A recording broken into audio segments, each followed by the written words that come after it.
और अभी state secretary महोदय कह रहे थे कि मेरे को भी लगा कुछ मेरे बुजुर्ग आए तो मैं गलती से आदत के अनुसार हाथ मिला बैठा, मुझे लगा कि मुझे हाथ नहीं मिलाना चाहिए तो मैंने इनसे कहा, लेकिन मैं खुद ही जींद के अंदर अपने आप को विधायक के रूप में मानता ही नहीं।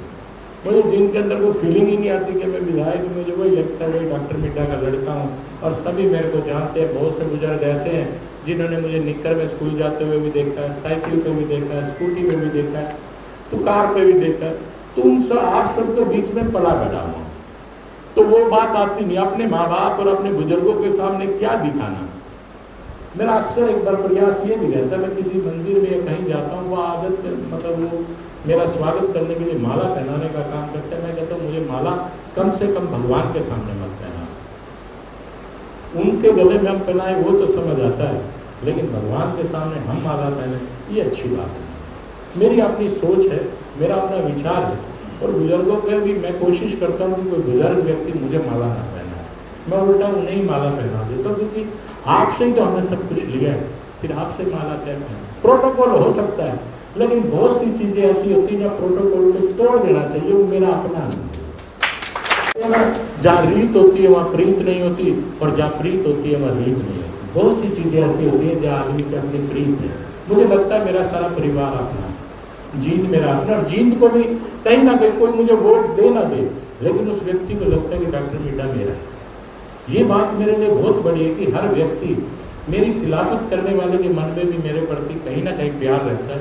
ये मेरे लिए बहुत बड़ी बात है। अगर बुजुर्ग व्यक्ति जवान बच्चे को शिक्षा दे, अपना तजर्बा दे, अपने जो अनुभव बताए, तो ये आप मान के चलिए कि जो संस्कृति हमारी बदलती जा रही है, जो अलग ही संस्कृति का रूप लेती जा रही है, ऐसी संस्कृति हमारी ना रहे, और हम लोग एक कामयाब देश, एक कामयाब शहर, एक कामयाब स्टेट और एक कामयाब घर, और मैं ये कहूँगा कि एक कामयाब माहौल, एक समाज, कामयाब समाज बन सकता है अगर दोनों एक दूसरे से मिलकर चले। सेक्रेटरी महोदय कह रहे थे कि हम मिले, ये पिताजी से ऊपर जा रहे हैं, लग रहे हैं, ऐसा नहीं हो सकता, क्योंकि अमिताभ बच्चन की तुलना अभिषेक कभी कर ही नहीं सकता। अमिताभ तो अमिताभ ही रहेगा, और अभिषेक बच्चन चाह कर भी अमिताभ नहीं बन सकता, ये तय है।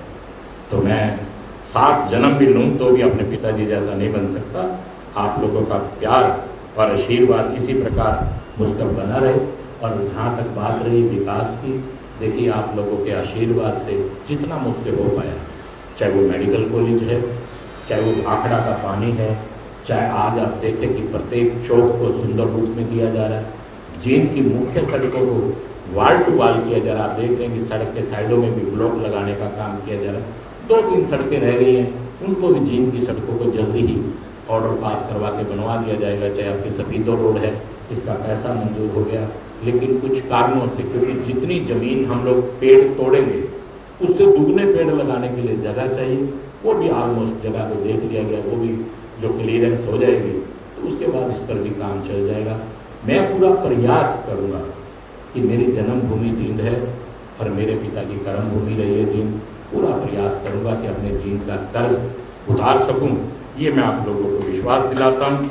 और वहीं पर आप लोगों से भी आशीर्वाद की कामना करता कि आप अपने इस भाई को, अपने इस बेटे को आशीर्वाद दें, ताकि मैं सबकी नज़रों में, सबकी उम्मीदों पे खरा उतर सकूँ, और जो मांग मेरे सामने रखेगी मैं जल्दी से जल्दी उसे पूरा करने का प्रयास करूँगा। ये विश्वास आपको दिलाता हूँ कि प्रधानमंत्री जी ने 1 नेशन 1 इलेक्शन के ऊपर कहा है कि ऐसी उन्होंने सोच रखी है कि देश में चुनावी खर्च व लोकतंत्र की ओर मजबूत और प्रभावी बनाने के लिए ऐसा 1 नेशन 1 इलेक्शन होना चाहिए।